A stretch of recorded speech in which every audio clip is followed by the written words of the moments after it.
Building 19 ng mga 20 katao lang po kami na nagba-Bible study. No po?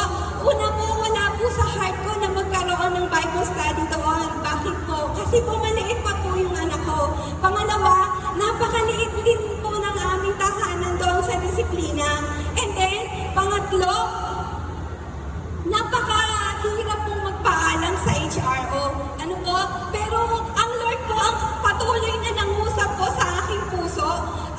Ipinaalala niya po sa akin yung nais po ng nanay ko noon, nung dati po na nakatira pa po kami sa Benteriales.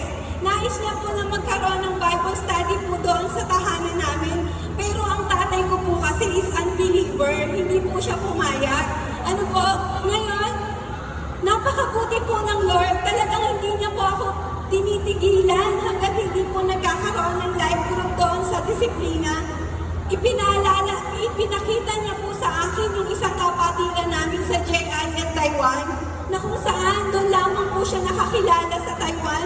And then after na matapos po ang kanyang kontrata, umuwi po siya ng Pilipinas. Naglagay po sila ng life group doon sa loob ng kanilang bahay. At nagulat po ako, eventually, naging church na rin po. Sabi ng Lord sa akin, iyan sa Taiwan nakakilala.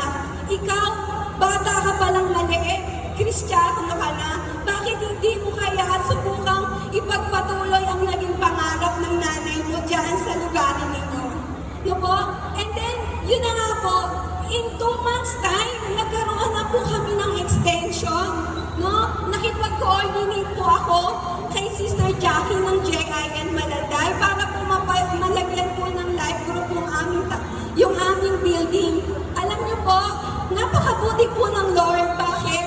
Sabi po ng head po ng HRO, kung maaari, ang Bible study ay gawin na sa covered court.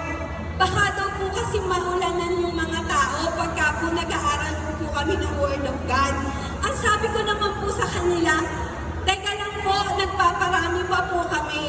At kapag ka po marami na, magiging extension service po iyan. No? Alam nyo, in 2 months time po, nagulat po kami nila Sister Babes, ang dumadalo na po doon sa aming maliit na extension church is na around 50 to 70 po na mga kaluluwa. No? Nagsimula lamang po yun sa isang maliit na lugar doon sa gilid. At alam niyo po ba, yung lugar na pinagdadausan ng life group na yon ay isang burulan kapag po may namamatay doon sa isang building. No? Pero ang Lord, ginawa niya po iyon na isang lugar na kung saan ang mga kaluluwang walang tamang relasyon sa Panginoon ay nabubuhay yung kanilang mga espiritu at nagkakaroon po ng tunay na relasyon sa Panginoon. Di po ba napakabuti ng Lord?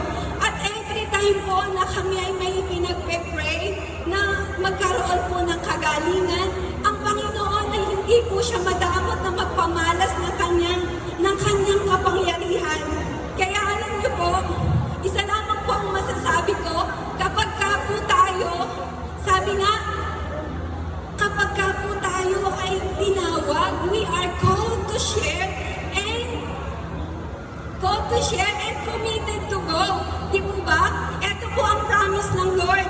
Mababasa po natin dito sa Hebrews 13, talatang 20 to 21.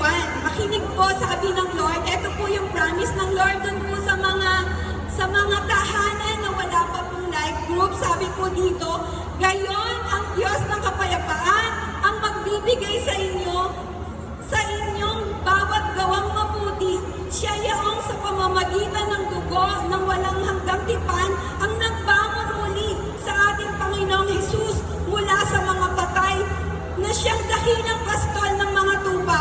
Gawin nawa kayong ganap sa bawat mabubuting gawa upang gawin ang kaniyang kalooban sa pamamagitan ni Jesucristo. Maisasagawa niya sa inyo ang anumang makalulugod sa